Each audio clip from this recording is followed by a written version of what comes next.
Le SCO n'a pas traîné. Une semaine après l'annonce du départ de Fabrice Domarcolino vers Laval, le club dirigé par le président Willy Bernard a obtenu la signature pour 4 ans de l'attaquant Gaëtan Charbonnier. Âgé de 20 ans, ce joueur athlétique d'1,88 m pour 80 kg a été formé à Tours. Il est ensuite passé par Châtellerault et le Paris Saint-Germain.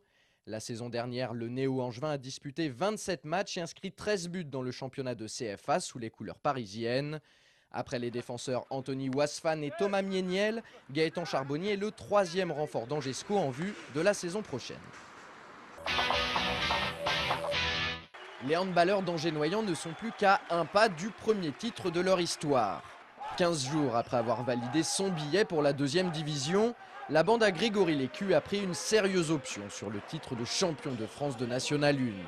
Samedi dernier, les joueurs de Tomislav Krizanovic se sont imposés 32-27 sur le parquet de Hasbrook lors du match aller de la finale du championnat. Le match retour entre les deux formations, c'est samedi prochain, salle Jean-Bouin à Angers. Pour être sacrés champions, les Noyangevins ne devront pas s'incliner par plus de 5 buts d'écart. Alors qu'à Angers, le basket masculin traverse une grosse tempête avec l'union quasi impossible entre Saint-Léonard et l'ABC, du côté des filles, ça va bien.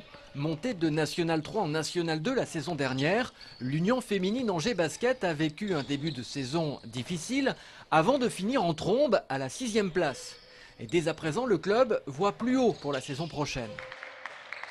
En renforçant le groupe, on est capable de s'assurer d'une, le maintien beaucoup plus rapidement, et puis de deux, d'aller taquiner les premières places pour voir un petit peu comment ça se passe pour que dans les saisons qui viennent derrière, on puisse accéder à la division supérieure. L'UFAB enregistre plusieurs arrivées, dont Sophie Lemarec de Bourges, Agathe Panot et Anaïs Manceau. À son actif également l'internationale Karine Brosset qui arrive à Angers après avoir passé un an au plus haut niveau en Ligue féminine à Nantes-Rosé. Moi, je vais essayer d'apporter tout ce que je peux, mon expérience et tout ça pour qu'on fasse le meilleur résultat possible et terminer, on va dire, à la plus haute place. Autre renfort, son coach, David Girandière, était jusqu'à présent l'assistant de Michael Hay à l'ABC et il a de l'ambition. Surtout continuer à faire progresser les jeunes à ce niveau-là, intégrer après des cadets de France et puis des joueuses qui évoluent au niveau du centre de formation. Au niveau comptable, ce sera faire mieux que l'an dernier. Pour terminer ce Sport News, direction Hawaï avec ces images extraordinaires de la Hawaii Kinui, une course de pirogue qui réunit chaque année des centaines de participants. Philippe Renaud connaît bien cette course. En 1992, il a vécu plusieurs mois à Tahiti en immersion complète avec les rameurs.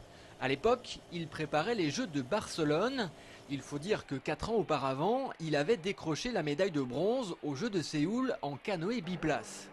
Tombé amoureux de Tahiti et de la Va'a, l'embarcation traditionnelle, il a aujourd'hui décidé de devenir fabricant de pirogues.